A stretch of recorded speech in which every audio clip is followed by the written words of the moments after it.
Hello students, after the completion of the three quantum numbers, that are the principal quantum number, the azimuthal quantum number and the magnetic quantum number, which are represented by n, l, and m respectively, we are on the next quantum number, that is spin quantum number, and it will be represented by s. Okay, so the spin quantum number shows the spin of an electron in its orbital. So how electron spin? Suppose we are just studying it for the s orbital. So the maximum 2 electron can be accumulated in the s orbital. So these electron do the rotation around the nucleus. This is a nucleus. So out of these 2 electron, one will rotate clockwise and other will rotate as anti-clockwise. So net movement of this electron will come 0. Now we will take the spin of one electron as half, positive half, and the next one is as a negative half. These electrons do rotation around the nucleus simultaneously. They do the revolution also, means they revolve and they rotate. Okay, so and it is not necessary that we are taking positive value for the clockwise rotating electron and negative value for the anti-clockwise rotating electron. Whatever you can want to take, you can take. Suppose we are taking for clockwise electron, that is positive half, and for anti-clockwise electron it is negative half. So net value will come 0. So this can, and out of these 2 electron, it can do anti-clockwise spin or it can do clockwise, or we can interchange it. So it is not fixed. We are taking only an idea that one electron will rotate clockwise and other will as anti-clockwise, so that their net movement will become 0. Okay, now how we represent it? So we will just see the representation for the spin quantum number here. So when the principal quantum number is 1, then the azimuthal quantum number will be 0 by the formula. Okay, and its representation will be what? It's 0. And according to the formula, the value of m will be 1 here. Okay, quantum number for this will be plus half and the negative half minus half, and maximum number of 2 electron can be accumulated in a s orbital. Now next, if we will take the principal quantum number as 2, then the value of L will be 1 here. Okay, and representation will be 0 and 1, and the magnetic quantum will represent it from minus L to plus L. So it will be minus 1 0 to plus 1. Okay, so next, when we write spin quantum number for each, we have to write it individually for each one, each representation. So for this one we will write plus half, minus half, and 2 electrons here. Here also plus half, minus half, and 2 electrons, and here also plus half, minus half, and 2 electrons. So how many electrons are there? 2, 2 and 2, 6 electrons. Total 6 electrons are there. Okay, now these 6 electrons are for p subshell. Now next, when we take n equals to 3, then if n equal to 3, then the value of L or azimuthal quantum number will become 2 and representation will be 0, 1 and 2, and the subshells are or the orbitals are S, P and D, and magnetic quantum number for this will be what? For this it will be 1, for this it will be 3, and for the 2 it will be 5. Okay, now its representation will be 0, here minus 1, 0, plus 1, and here minus 1, minus 2, 0, plus 1, plus 2. We will do the representation according to the azimuthal quantum number. Okay, so how we get these 1, 2, 3, 4, 5? So the value of m is also 5. Now what we will do for spin quantum number? Here for when m equals to 1, it will remain the same, that is plus half, minus half, and maximum 2 electrons. Okay, and for P we have to write it for 3 times, 1, 2 and 3. I will write it only one time, and half, minus half, and total we will write for 3 times, so 6 electron will be there. And for it we have to write it for 5 times, 1, 2, 3, 4, 5. So plus half, minus half equal to, if 5 orbitals are there and in one orbital there will be maximum 2 electrons, so in 5 orbitals there will be 10 electrons. Okay, so it is for D subshell, and the maximum number of electron for D is 10, P is 6, and for S is 2. Total number of electron 10, 16 and 18. The total number of electron will be 18 here. Now when we take principal quantum number as 4, then the value of azimuthal quantum number according to formula will become 3, and its representation will be 0, 1, 2, 3. It is 0 to L, and these are the orbital subshells S, P, D, F. Now the magnetic quantum number for this will be 0, and m equal to 3, it will be minus 1, 0, then plus 1, and for this representation the value of m will come minus 1, minus 2, 0, plus 1,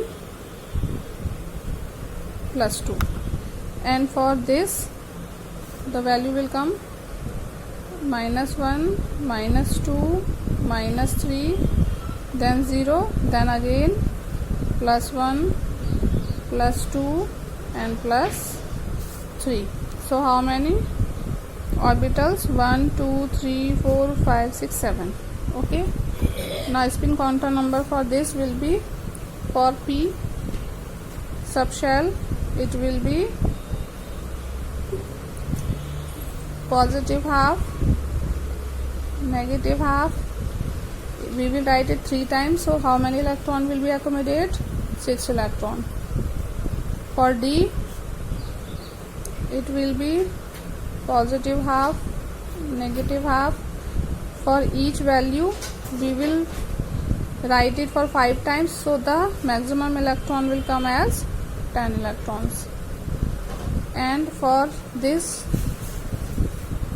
plus half, minus half, so in each orbital we will fill 2 electron, maximum 2 electron, so the number of electron will become 14 electron. So the total electron will be for fourth subshell, it will be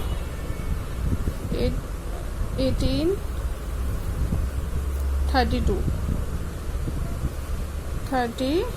electrons. Okay, now come to the next topic.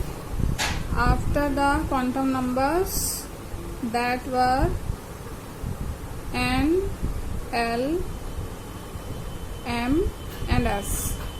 Okay, now we are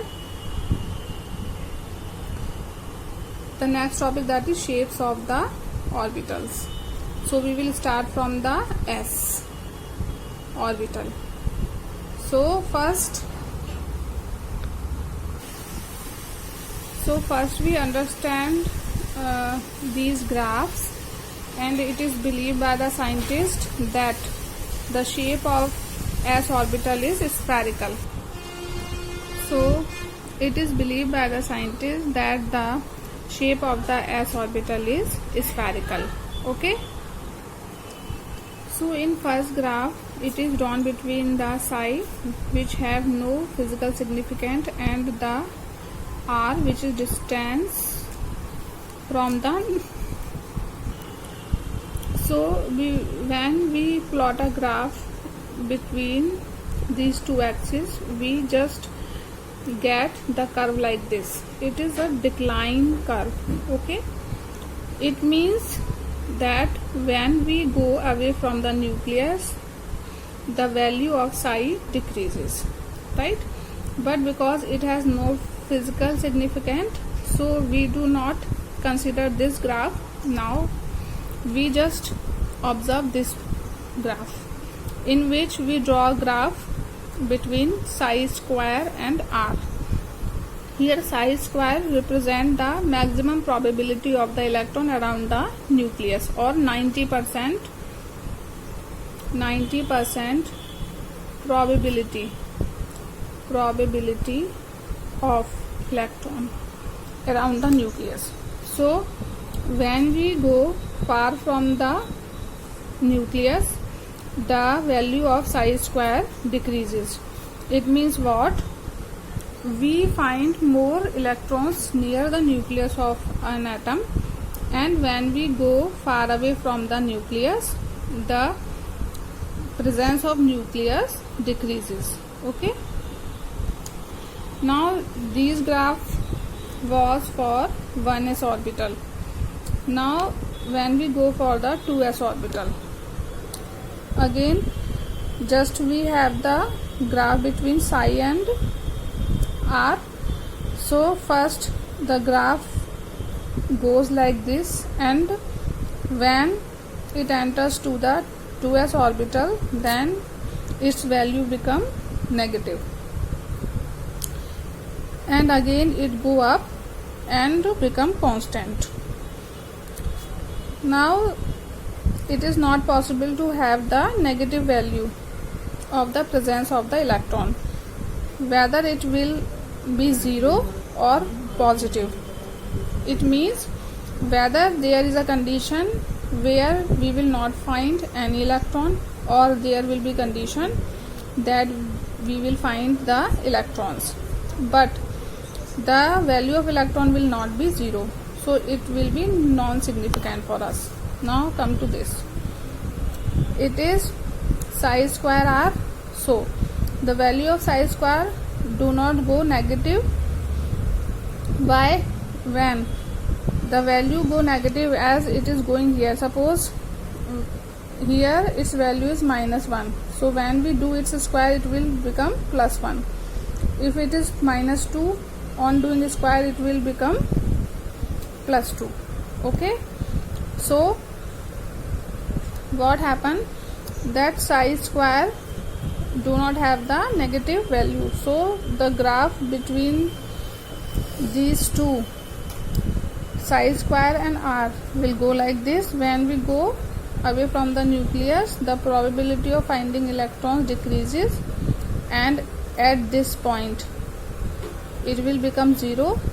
Again somewhat it will increases and will become constant after decline. Here the value will be positive, and here also the value will be positive of found in the electron. Now see,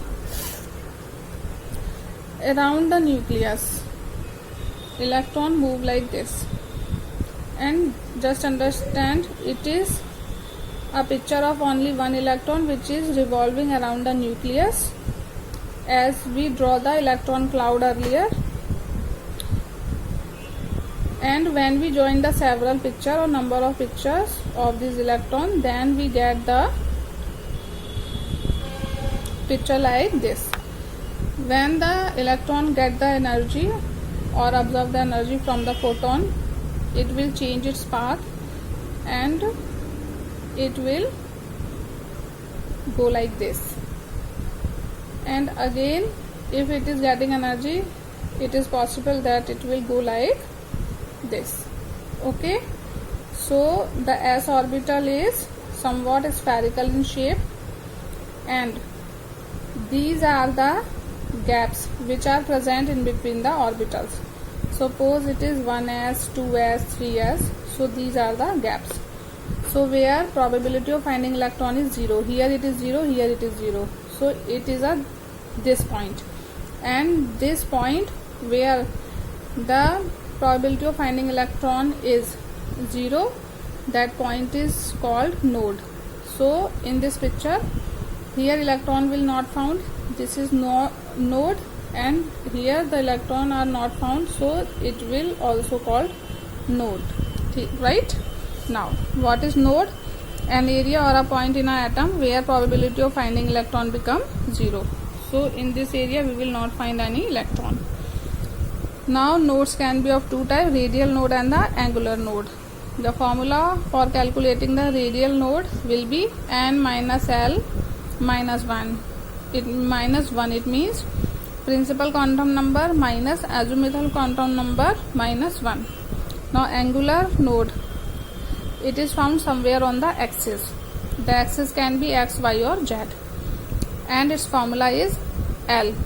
It means what? These nodes can be find out by finding the azimuthal quantum number. So what will be the azimuthal quantum number? The angular node will be equal to that number. Okay, so what the things which should be noted? The first thing is s orbitals are spherical in shape, and as the n increases or principal quantum number increases, size of s orbital also increases. As we see here n is increasing, means shells are increasing, so size of s is also increasing. Okay, now we will go for shape of next orbital, that is p orbital. Okay,